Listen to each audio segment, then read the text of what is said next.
The siren screamed through the golden quiet of a California afternoon as Rookie Officer Ethan Cole slammed his cruiser to a stop in the middle of an empty 4-lane highway.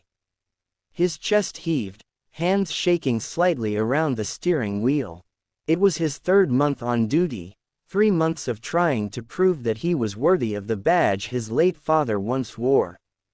His father had died in uniform, shot during a traffic stop gone wrong. And ever since that funeral, Ethan had promised himself that he would never hesitate to act, never freeze, never fail.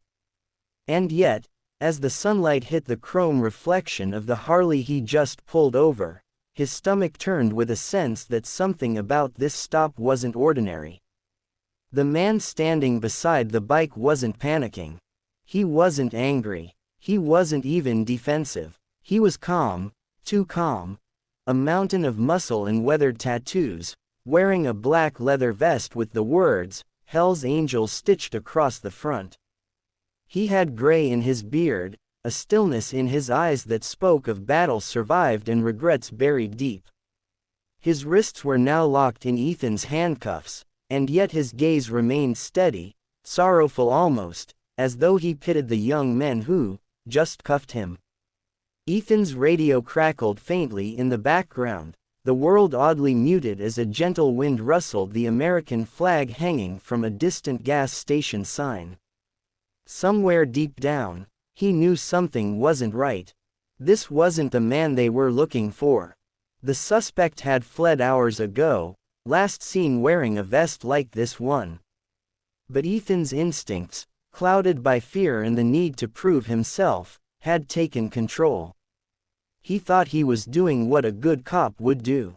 Instead, he had just arrested the wrong man.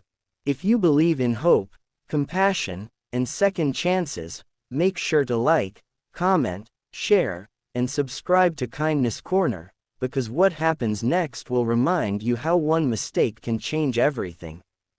The biker's name was Ray Dalton, though the patch on his vest read RL.CHLs. For 20 years, he had ridden with the Angels, not because of violence or rebellion, but because it was the only family he had left. A combat veteran who'd lost both his brothers in the line of fire overseas. Ray came home to find an America that had moved on without him. The road became his therapy. The club his brothers and his motorcycle his only prayer. And now, standing there with steel cutting into his wrists, he watched this young officer, this trembling kid barely older than his own son would have been, trying to hold himself together under the weight of authority. Ethan led him toward the cruiser, reading him his rights in a voice that cracked despite his effort to sound confident. Around them, the world looked too peaceful for what was happening. Clear skies, polished asphalt, birds crossing overhead.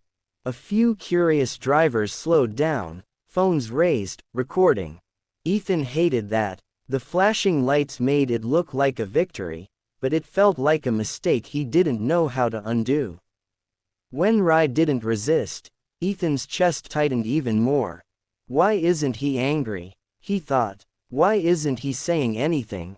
But before Ethan could process the quiet dignity of the men he'd cuffed, a low, distant hum began to ripple through the still air.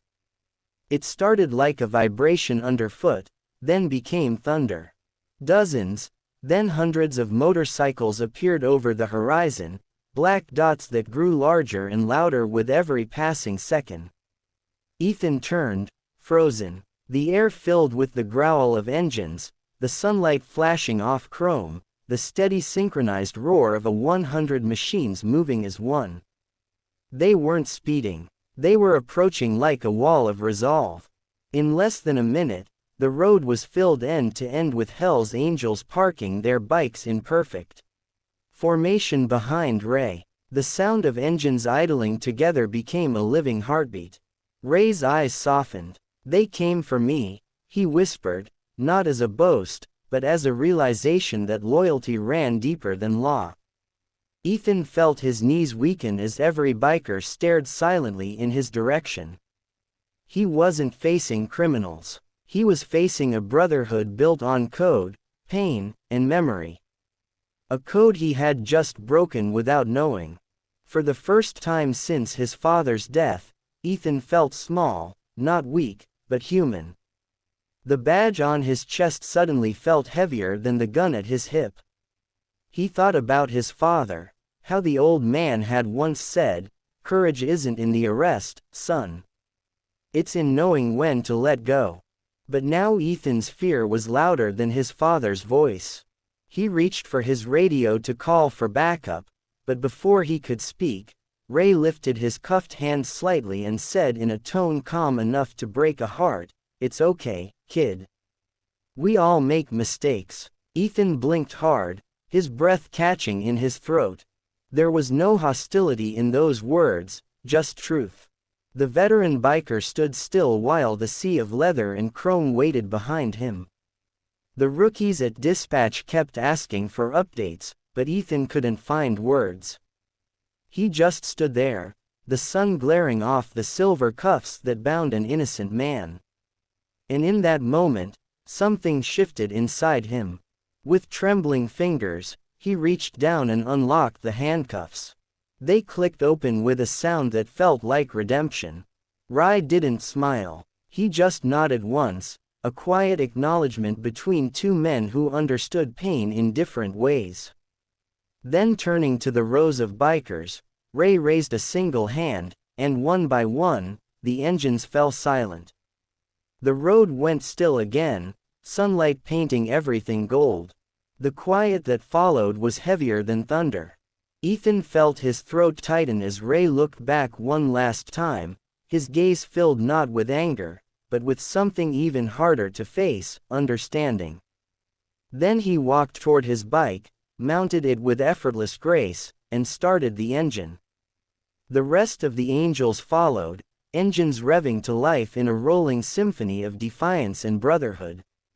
As the wall of motorcycles disappeared down the highway, Ethan stood motionless beside his cruiser, the wind lifting the dust off the road. He unclipped his radio, turned it off, and sank to his knees, hands buried in his hair. He wasn't crying out of fear anymore.